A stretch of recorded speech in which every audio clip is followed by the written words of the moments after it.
ഭാരതാംബയോടുള്ള അവഹേളനത്തിൽ നിലപാട് കടുപ്പിച്ച് governor V ശിവൻകുട്ടിയുടെ പെരുമാറ്റത്തിൽ മുഖ്യമന്ത്രിയെ അതൃപ്തി അറിയിക്കും. മുഖ്യമന്ത്രിയെ നേരിട്ട് വിളിച്ചോ രേഖാമൂലമോ അതൃപ്തി അറിയിക്കാനാണ് ആലോചന. അതിനിടെ യോഗാ ദിനവുമായി ബന്ധപ്പെട്ട പരിപാടിയിലും ഭാരതാംബയുടെ ചിത്രത്തിൽ പുഷ്പാർച്ചന നടത്തി നിലപാടിൽ മാറ്റമില്ലെന്ന് ഗവർണർ വ്യക്തമാക്കി. ജനം ബ്രേക്കിംഗ്.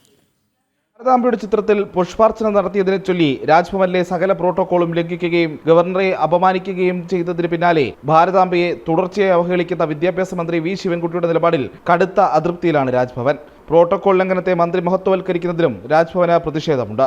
ഈ സാഹചര്യത്തിലാണ് ശിവൻകുട്ടിയുടെ പെരുമാറ്റത്തിൽ മുഖ്യമന്ത്രിയെ അതൃപ്തി അറിയിക്കാനുള്ള തീരുമാനം. നേരത്തെ ഇത് വേണ്ടെന്നായിരുന്നു നിലപാട്. ഗവർണർ മുഖ്യമന്ത്രിയെ നേരിട്ട് വിളിച്ചോ അല്ലെങ്കിൽ രേഖാമൂലമോ അതൃപ്തി അറിയിക്കും. ഇതെങ്ങനെ വേണമെന്നതിനുള്ള അന്തിമ ചർച്ചകളാണ് രാജ്ഭവനിൽ തുടരുന്നത്. പ്രോട്ടോകോൾ ലംഘനവും ചൂണ്ടിക്കാട്ടും. ഗവർണർ സത്യവാചകം ചൊല്ലിക്കൊടുത്ത അധികാരത്തിലേറ്റിയ സംസ്ഥാന മന്ത്രി തന്നെ ഗവർണറെ അവഹേളിച്ചുവെന്നാണ് രാജ്ഭവന്റെ നിലപാട്. ഈ ഗുരുതര വീഴ്ചയ്ക്കൊപ്പം ഭാരതാംബയെ അവഹേളിക്കുന്നതിനെ പ്രോത്സാഹിപ്പിക്കുന്നതും വിഷയം രാഷ്ട്രീയവൽക്കരിച്ചതും അതൃപ്തിക്ക് കാരണമായി.